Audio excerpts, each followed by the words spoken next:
Hello दोस्तों, कैसे हो आप सब लोग। मेरा नाम है डॉक्टर गौरव मुदगल।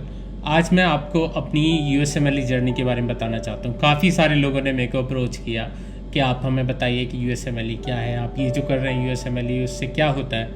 तो अभी मैं उस स्टेज में हूँ कि मैं आपको सारी चीज़ें बता सकता हूँ, क्योंकि अभी रिसेंटली मैंने अपनी जर्नी फिनिश की है। मैं अभी रेजिडेंसी में मैच कर गया हूँ और मैं आपको गाइड कर सकता हूँ।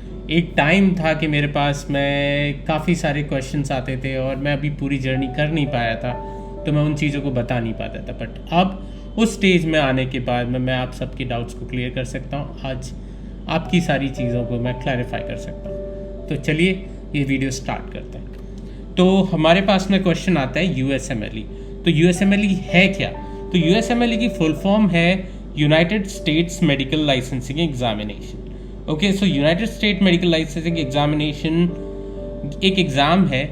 तो यूएसएमएलई होती क्या है? यूएसएमएलई की फुल फॉर्म है United States medical licensing examination. इसी की फुल फॉर्म में आपको ज़्यादातर समझ में आ रहा होगा कि United States medical licensing examination मतलब यूनाइटेड स्टेट्स ऑफ अमेरिका की मेडिकल लाइसेंस का एग्जामिनेशन जो होता है वो होता है यूएसएमएलई। तो हमारे पास 3 क्वेश्चन आते हैं। What is it, why is it and how is it. So what means like ये क्या है?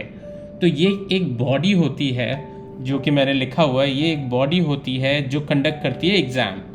तो एग्ज़ाम कंडक्ट करती है उन लोगों के लिए जो लोग अमेरिका में मेडिकल प्रिपरेशन करके डॉक्टर बनने की वो करते हैं कोशिश।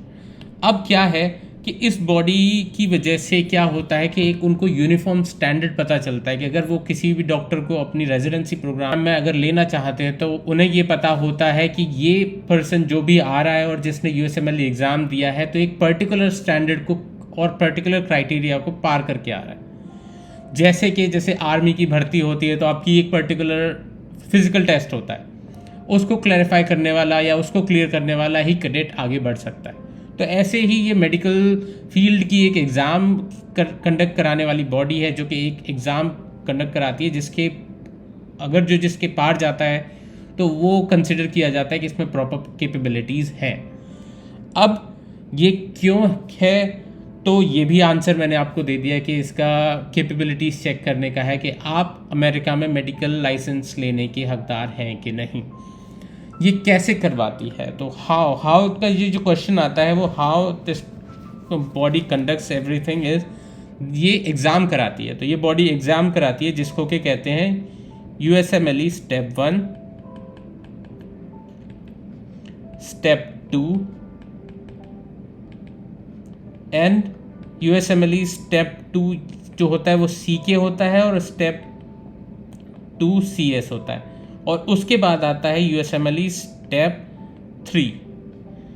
तो ये सारे एग्ज़ाम्स के बारे में मैं आपको बताता हूँ कि कैसे कैसे ये एग्ज़ाम्स होते हैं, कैसे कैसे इनकी प्रिपरेशन करनी होती है और क्या क्या हर्डल्स आती हैं हर इंसान के लिए।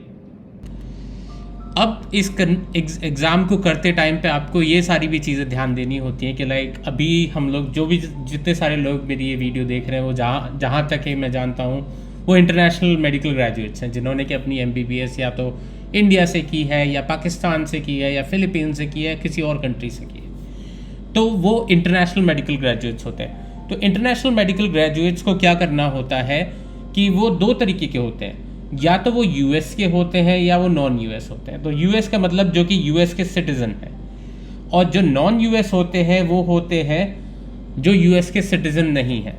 जैसे कि कोई इंडियन सिटीज़नशिप वाला इंसान एमबीबीएस करने के बाद यूएसएमएलई करता है तो वो नॉन यूएस आईएमजी होता है।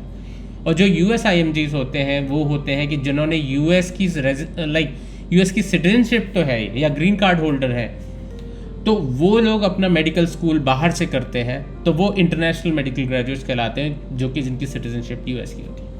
और एक दूसरी कैटेगरी होती है एएमजी। तो एएमजी का मतलब होता है अमेरिकन मेडिकल ग्रेजुएट्स।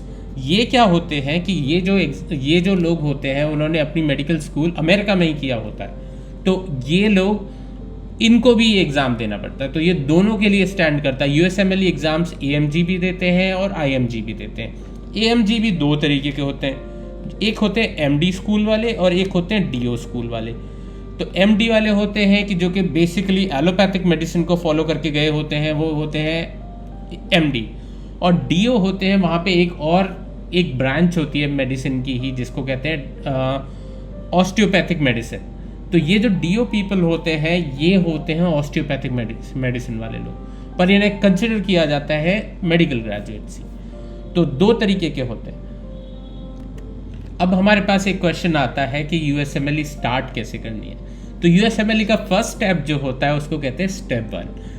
तो सबसे पहले इसके बारे में बात करते हैं कि हु कैन प्रिपेयर, कौन इसको प्रिपेयर कर सकता है। तो पहला एक क्वेश्चन ये है, तो कोई भी मेडिकल ग्रेजुएट या अंडर ग्रेड जो भी MBBS कर रहा है या मेडिकल ट्रेनिंग कर रहा है वो इसके लिए प्रिपेयर कर सकता है। तो जो भी MBBS का स्टूडेंट है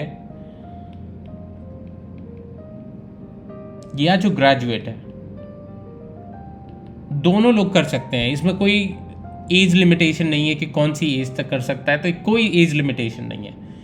आप पहली साल में भी अपने प्रिपेयर कर सकते हैं, सेकंड साल में भी प्रिपेयर कर सकते हैं, थर्ड ईयर में भी कर सकते हैं, कभी भी कर सकते हैं। आप ग्रेजुएट होने के 10 साल बाद भी कर सकते हैं, इट डजंट मैटर। आपको कब प्रिपेयर करना सबसे बेटर रहता है, तो व्हेन टू प्रिपेयर। तो इस क्वेश्चन का आंसर ये है कि ये जहाँ तक है कि इस एग्ज़ाम के लिए जो सुटेबल टाइम होता है वो होता है सेकेंड ईयर के बाद। सेकेंड ईयर के बाद का जो टाइम होता है वो गोल्डन टाइम कहा जाता है। बट ऐसा कोई हार्ड एंड फास्ट रूल नहीं है कि आपको तभी के तभी करना है, कभी भी कर सकते हैं। एंड इसको प्रिपेयर करने के लिए हमें क्या करना है, व्हाट टू प्रिपेयर। तो इसमें क्या क्या होता है कि USMLE स्टेप 1 जो एग्ज़ाम होता है वो बेसिकली प्री क्लिनिकल सब्जेक्ट्स होते हैं। तो प्री क्लिनिकल सब्जेक्ट्स में क्या क्या आता है, फर्स्ट ईयर आता है हमारा जो, और ये सेकेंड ईयर आता है। जो सेकेंड ईयर का मतलब जो पहले 2 सालों में जो हमारा सिलेबस होता है वो सारी इसमें USMLE स्टेप 1 में आता है। तो फर्स्ट ईयर में हम क्या देखते हैं कि हमारे पास में होता है एनाटमी, फिजियोलॉजी होता है, एंड तीसरा होता है बायोकेमिस्ट्री। सेकेंड ईयर में क्या होता है, हमारे पास में होता है पैथोलॉजी, हमारे पास में होता है माइक्रोबायोलॉजी, फार्मैक,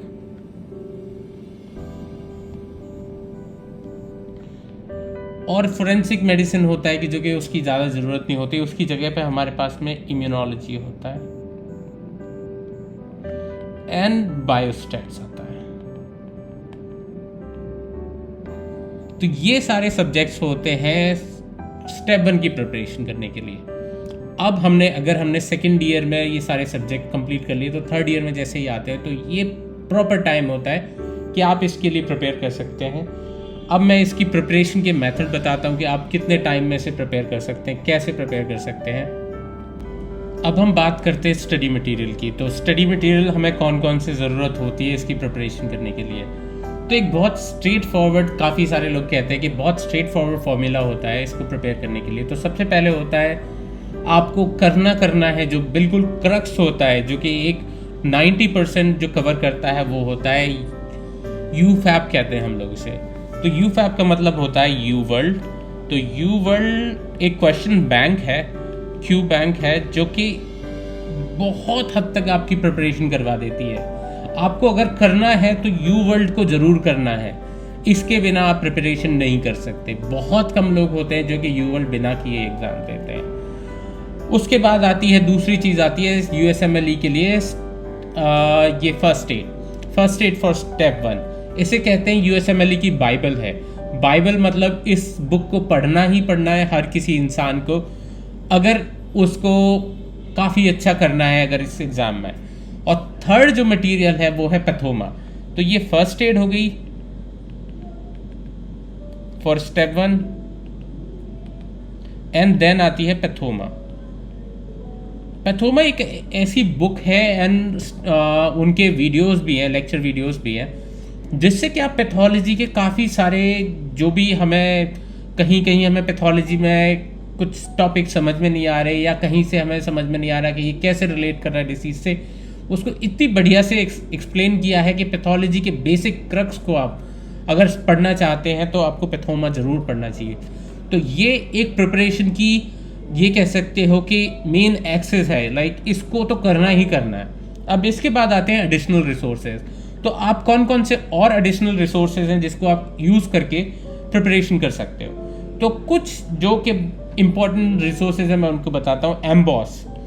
एम्बॉस एक ऐसा प्लेटफॉर्म है जो कि आपको क्वेश्चन बैंक भी देता है, उसके साथ साथ आपको इनकी लाइब्रेरी काफ़ी अच्छी है जिसमें कि काफ़ी चीज़ों को, काफ़ी सारे टॉपिक्स को, लगभग ऑलमोस्ट सारे टॉपिक्स को एक्सप्लेन किया है काफ़ी डिटेल में।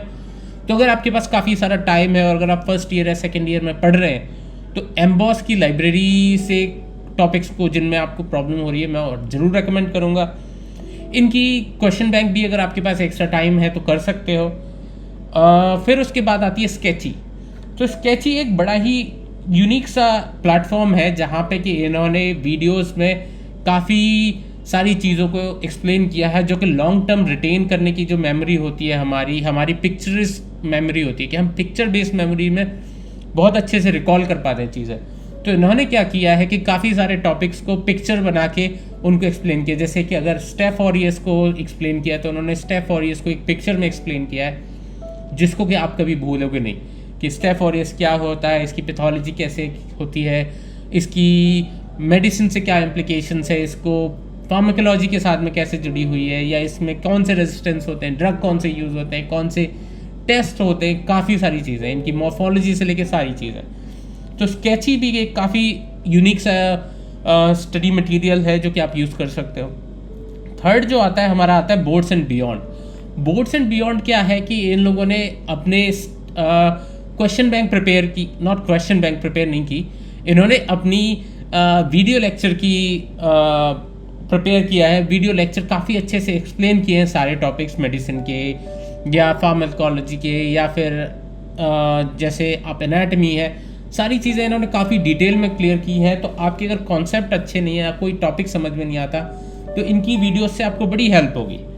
तो बोर्ड्स एंड बियॉन्ड आ जाता है। फिर उसके बाद आती है कैफलन काफ़ी ओल्ड मटेरियल है जो कि पहले से चलता आ रहा है, काफ़ी लोग पहले करते थे, बट अब ये थोड़ा सा लोगों को उतना रिलेट नहीं कर पाते इससे और काफ़ी हद तक ये जो है आउटडेटेड सा हो गया है। तो मैं रेकमेंड नहीं करूँगा इसको करने के लिए, पर अगर आपको मन है तो इनकी स्टडी मटेरियल्स आते हैं, आपको इनकी वीडियो लेक्चर्स आते हैं, आपको इनके क्वेश्चन बैंक्स आते हैं, तो आप पढ़ सकते हो। देन आती है USMLE RX। तो USMLE RX भी एक अच्छा प्लेटफॉर्म है जहाँ पे कि आपको क्वेश्चन बैंक मिलती है। ये क्या है कि ये जो फर्स्ट एड जिन्होंने बनाई है स्टेप 1 की, उसी के जो लोग हैं उन्होंने ही ये क्वेश्चन बैंक भी बनाई। ये काफ़ी हद तक बहुत अच्छी सी क्वेश्चन बैंक है। अगर आपके पास एक्स्ट्रा टाइम है तो आप इसको कर सकते हो, तो इसको रेकमेंड कर सकता हूँ। तो ये सारे स्टडी मटेरियल्स हैं। इनके बाहर भी काफ़ी स्टडी मटेरियल्स है पर उन्हें रेकमेंड नहीं करूँगा, क्योंकि क्या होता है कि आपकी एक स्ट्रैटेजी होती है, आपके पास लिमिटेड टाइम है और लिमिटेड टाइम में आपको ये एग्ज़ाम देना है। तो आपको अपनी स्ट्रैटेजी को इस तरीके से रिफाइन करना होगा कि आप उस स्ट्रैटेजी के बेसिस पे आप अपने टाइम को मैनेज करके इस एग्ज़ाम को अपनी MBBS के ड्यूरेशन में या फिर ग्रेजुएट हो चुके हैं तो उसी ड्यूरेशन में काफ़ी कम टाइम लेके आपको इसको एग्ज़ाम को देना है। तो ये जितना कम स्टडी मटेरियल होंगे और जितना थरोली आप उसी एक पर्टिकुलर स्टडी मटेरियल या दो जो कि एक बैकबोन है प्रिपरेशन की, उनको करते हैं तो उससे ज़्यादा बेटर आपको रिजल्ट मिलते हैं इंस्टेड के आप अगर और सारे स्टडी मटेरियल्स को पकड़ते हैं। अब बात आती है हमारी प्रिपरेशन स्ट्रैटेजी की कि हमें कैसे प्रिपेयर करना है। तो सबसे पहले हमें क्या है कि टाइमलाइन अपनी डिसाइड करनी पड़ेगी। टाइमलाइन क्या है, दो तरीके के लोग होते हैं जो कि अभी अपनी MBBS में हैं, जो कि स्टूडेंट्स हैं, और दूसरे हैं ग्रेजुएट्स। तो स्टूडेंट्स का क्या है कि स्टूडेंट्स के कॉन्सेप्ट उतने क्लियर नहीं है या उनको थोड़ा सा और टाइम की ज़रूरत होती है, तो ये थर्ड ईयर में प्रिपरेशन कर रहे होते हैं। तो इनको क्या है कि इनको थोड़ा सा थरोली अपनी स्टडीज़ के साथ में टाइम निकालना पड़ेगा और इनका टाइम वेरी करता है। कुछ लोग होते हैं कि 6 मंथ्स लेते हैं, कुछ लोग इसको एक्सटेंड करके 8 मंथ से लेके 1 ईयर तक कर लेते हैं। तो इस तरीके से इनकी होती है। अगर आप ग्रेजुएट हैं जैसे कि मैं था, मैंने अपनी जो USMLE की प्रिपरेशन की थी, ग्रेजुएट होने के बाद मैंने अपनी रेजिडेंसी में स्टार्ट की थी, तो उसके सिनेरियो में क्या है कि आपकी क्लॉक ना टिक कर रही है कि हर टाइम जितना भी आप डिले करोगे उतना आप लेट होते जाओगे उतने कम चांसेस होते हैं आपके मैच होने के, आप इसे डिले नहीं कर सकते। तो मैंने जो प्रिपरेशन की थी 3 मंथ्स में की थी, 3 मंथ्स।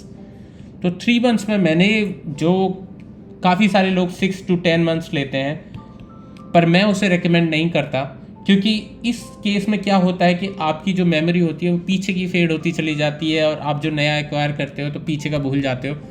तो ये स्ट्रैटेजी उतनी एफिशिएंट नहीं है। तो जहाँ तक कि आपको मैं अपनी स्ट्रैटेजी बताता हूँ, तो मेरी क्या थी कि जितना जल्दी हो सके आप प्रिपेयर करके एग्ज़ाम को दे दो। तो सबसे पहले क्या होता है कि आपको पढ़ाई करनी है, तो सबसे पहले आती है फर्स्ट एड।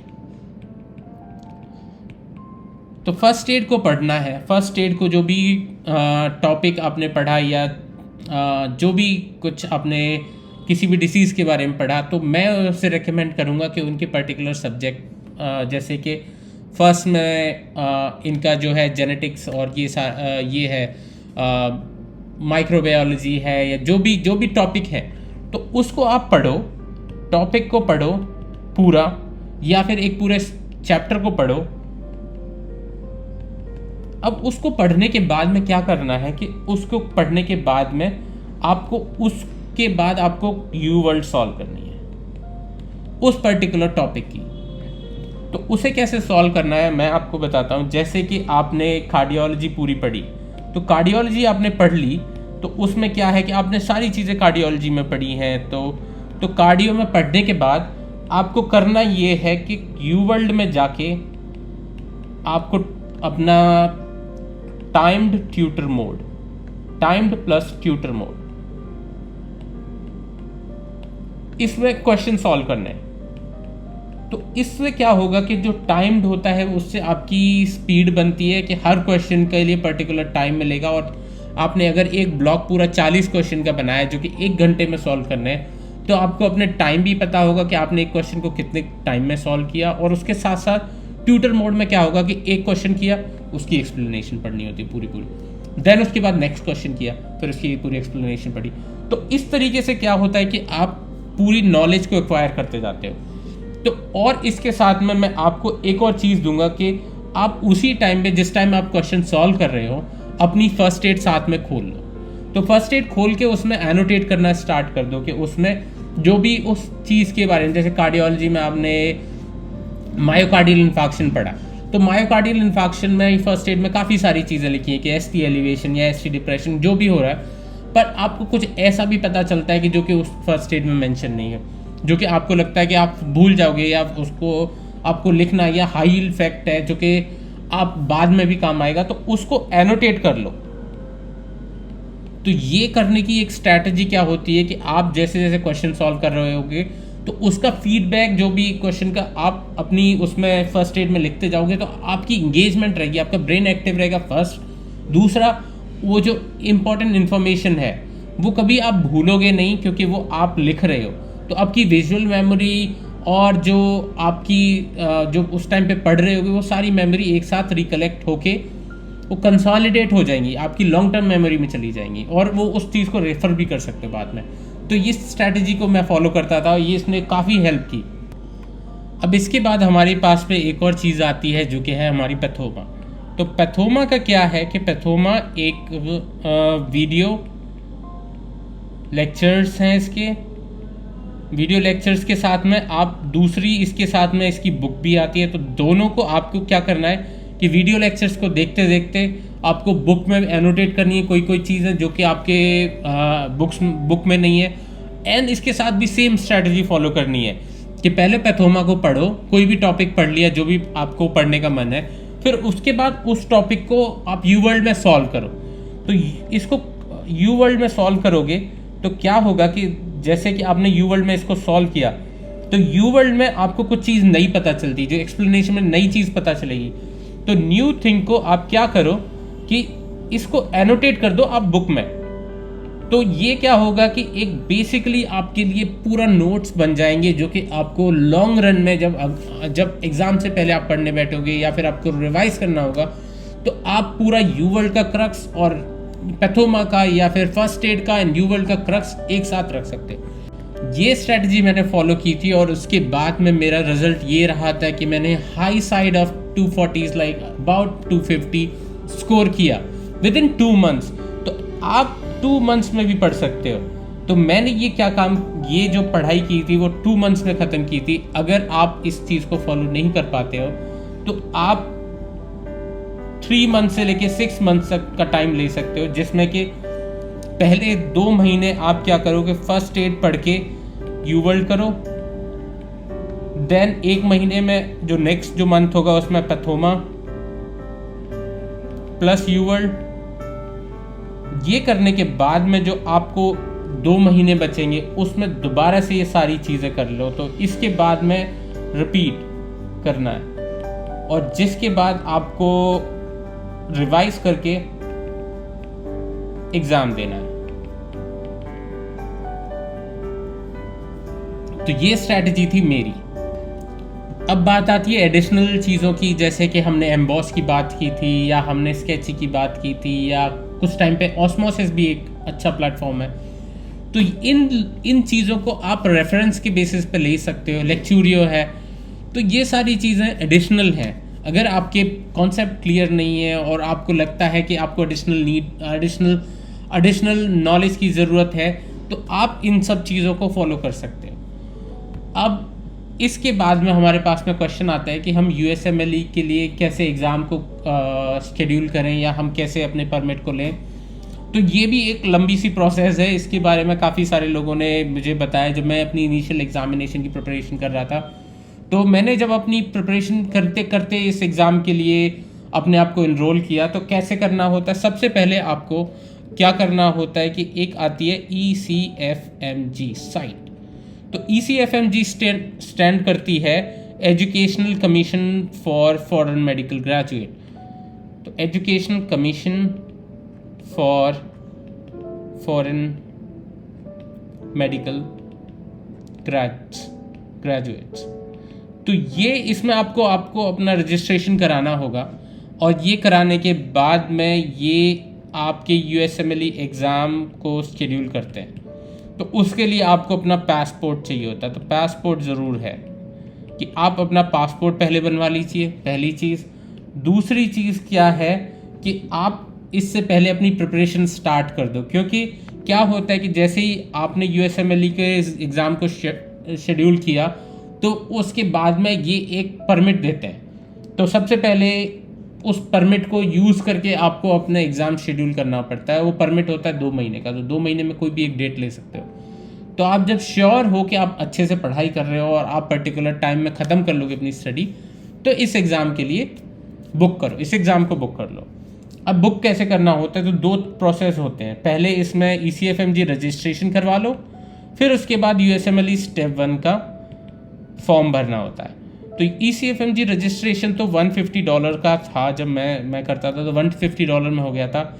जिसके बाद आपको क्या करना होता है कि जिसके बाद इसकी प्रोसेस में आपको एक वेरिफिकेशन भी होता है जो कि आपको करना होता है, जो कि एक ऑनलाइन वेरिफिकेशन होता है। तो ये कोई ज़्यादा बड़ा प्रोसेस नहीं है। उसके बाद में स्टेप 1 के एग्ज़ाम को शेड्यूल करना होता है, जिसके लिए आपको फ़ीस पे करनी पड़ती है। जब मैंने किया था तो ये इंटरनेशनल मेडिकल ग्रेजुएट्स या फिर इंटरनेशनल मेडिकल स्टूडेंट्स के लिए जो था वो आई थिंक 1100 समथिंग था या 1200, इसको कंसिडर कर लो, $1200 था।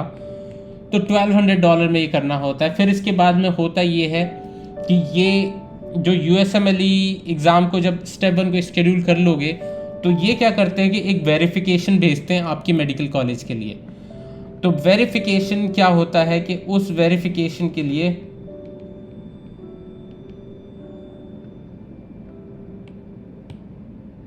ये लोग क्या करते हैं कि एक वेरिफिकेशन भेजते हैं आपके मेडिकल स्कूल के लिए, और उस वेरिफिकेशन को आपके मेडिकल स्कूल को अप्रूव करना होता है। तो 2 वे होते हैं। तो वेरीफाई करने के लिए 2 तरीके होते हैं, एक तो होता है इलेक्ट्रॉनिक और दूसरा होता है बाय पोस्ट।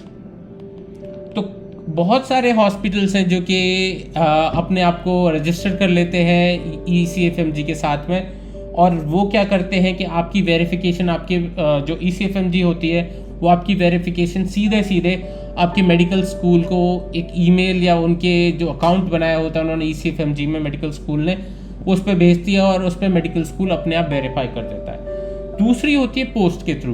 तो पोस्ट के थ्रू कैसे होता है कि जैसे आप क्या करते हो कि आप आपकी जो वेरिफिकेशन है वो पोस्ट के थ्रू आपके मेडिकल कॉलेज आती है और ये काफ़ी सारा टाइम लेती है, और वो मेडिकल स्कूल वाले क्या करते हैं कि उसको फिल करके और उसको वेरीफाई करके फिर उनको भेजते हैं। ये काफ़ी लंबा प्रोसेस है, तो इसको भी आपको ध्यान देना पड़ेगा। अब जब आपकी वेरिफिकेशन हो जाती है तो आपको एक मेल आ जाता है या आपको पता चलता है कि वेरिफिकेशन हो गई, तो ईमेल आएगा और ईमेल से आपको बोलेंगे कि आप शेड्यूल कर सकते हो अपना एग्ज़ाम। तो एग्ज़ाम को शेड्यूल करने के लिए आपके पास में शेड्यूल परमिट आता है, परमिट। तो परमिट आपको क्या होता है कि आपको एक पर्टिकुलर टाइम बताना होता है कि इस मंथ से इस मंथ के बीच में मुझे अपना एग्ज़ाम देना है USMLE का। तो वो आपको क्या होता है कि उस परमिट को यूज़ करके आप उसको एग्ज़ाम को शेड्यूल कर सकते हैं प्रो मैट्रिक पे। तो आपके पास में ये परमिट आ गया। अब आपने जैसे कि अगर सपोज़ करो कि जैसे आपने मई से जून के बीच में लिया है परमिट आपने, तो आपको एक वेबसाइट होती है प्रो मैट्रिक, तो उस पे आपको अपने आप को रजिस्टर करना होता है और उनसे इस परमिट को यूज़ करके अपने एग्ज़ाम को शेड्यूल करना होता है। तो शेड्यूल करना होता है जैसे कि आपने इस परमिट में जो कुछ कोड दिए होते हैं तो उससे आप शेड्यूल करते हो। जैसे कि आपने मई 15 का कर लिया, तो ये मई 15 को आपको एग्ज़ाम होगा। तो ये प्रो मैट्रिक सेंटर पे आपको देखना पड़ेगा। और प्रो मैट्रिक सेंटर जैसे इंडिया में आपको बता दो, तो इंडिया में जैसे गुड़गांव में है जहाँ पे मैंने अपना एग्ज़ाम दिया, तो दिल्ली के लोग हैं वो वहाँ पे अपना परमिट को देख सकते हैं। मुंबई में भी एक प्रो मैट्रिक सेंटर है, कोलकाता में जो भी मेट्रो सिटीज़ है तो वहाँ प्रो मैट्रिक सेंटर है। तो आप अपनी प्रो मैट्रिक सेंटर की वेबसाइट जो आपको मेल में आती है, तो उसके थ्रू आप अपने परमिट को यूज़ करके अपने शेड्यूल कर सकते हो। अब बात आती है on the day of exam. आप जिस दिन एग्ज़ाम दे रहे हो उस दिन आपको क्या करना है। तो उस दिन जब भी आप उठो तो फ्रेश होके क्या करना है कि लाइट ब्रेकफास्ट करना है। कोई भी हैवी चीज़ नहीं खानी। लाइट ब्रेकफास्ट मीन्स लाइक आप इसमें ओट्स खा सकते हो क्योंकि इसमें कॉम्प्लेक्स कार्ब्स होते हैं। दूसरा कुछ और भी फ्रूट्स, योगर्ट या फिर कुछ ऐसी चीज़ें जो कि आपको हेल्दी भी रखें। और मैं काफ़ी सारे लोग क्या होते हैं कि आप कॉफ़ी पीने की बहुत आदत होती है, तो 1 कप कॉफ़ी पी सकते हो, पर इससे ज़्यादा नहीं, या टी भी। क्योंकि इससे क्या होगा कि 1 कप से ज़्यादा अगर कॉफ़ी पियोगे तो आप एंग्शियस हो जाओगे। आप अपना बहुत ज़्यादा ये डायरेटिक इफेक्ट भी पैदा करती है कि आप बहुत बार आपको वॉशरूम भी यूज़ करना पड़ जाएगा। तो ये सारी चीज़ें ना करो। कोई और चीज़ मत लो, बिल्कुल काम माइंड से जाओ। और जहाँ तक है कि अपने आप को कलेक्ट और काम रखो। अब जब प्रो मैट्रिक सेंटर जा रहे हो तो एक चीज़ ज़रूर ध्यान से देख लो कि जब भी आप जिस टाइम पे आपका प्रो मैट्रिक सेंटर में एग्ज़ाम स्टार्ट होने वाला है उससे करीबन 2 घंटे पहले वहाँ पे पहुँच जाओ। तो उस हिसाब से अपना टाइम लगाओ कि इवन अगर ट्रैफिक जाम में भी फंसते हो तो आप पहुँच जाओ वहाँ तक। और दूसरी चीज़ क्या है कि अपने साथ में फूड लेके जाओ। फूड में कॉम्प्लेक्स कार्ब्स, प्रोटीन बार्स और ये सारी चॉकलेट्स, ये सारी चीज़ें लेके जा सकते हो, जिससे कि आप शुगर स्पाइक ना होके आप एक स्टेडी ग्लूकोज की सप्लाई आपके ब्रेन को होती रहे, तो आप उस 8 घंटे के ड्यूरेशन को इंड्योर कर सको। तीसरी चीज़ क्या है कि आप जो है अपने साथ में कॉफ़ी या कोई एनर्जी ड्रिंक भी ले जा सकते हो, कोई वो जो कि आप लंच ब्रेक में या फिर जब कभी भी आप बाहर आते हो या बाथरूम के ब्रेक के लिए, तो आप उसको यूज़ कर सकते हो। ये एग्ज़ाम होता है 8 घंटे का। तो 8 घंटे की आपकी परीक्षा का मतलब आपको 8 घंटे अपने दिमाग को चलाना होता है, आपकी पेशेंस को चेक करता है। और ये पहली बार ऐसा होता है कि कोई भी मेडिकल स्टूडेंट ये एग्ज़ाम दे रहा होता है। 8 घंटे का एग्ज़ाम हमने कभी नहीं दिया होता, तो हमारे लिए पहली बार होता है। तो इसीलिए अपने आप को प्रिपेयर करके जाओ और हमेशा ध्यान रखो कि आपने इतनी जर्नी की है तो आगे भी कर लोगे।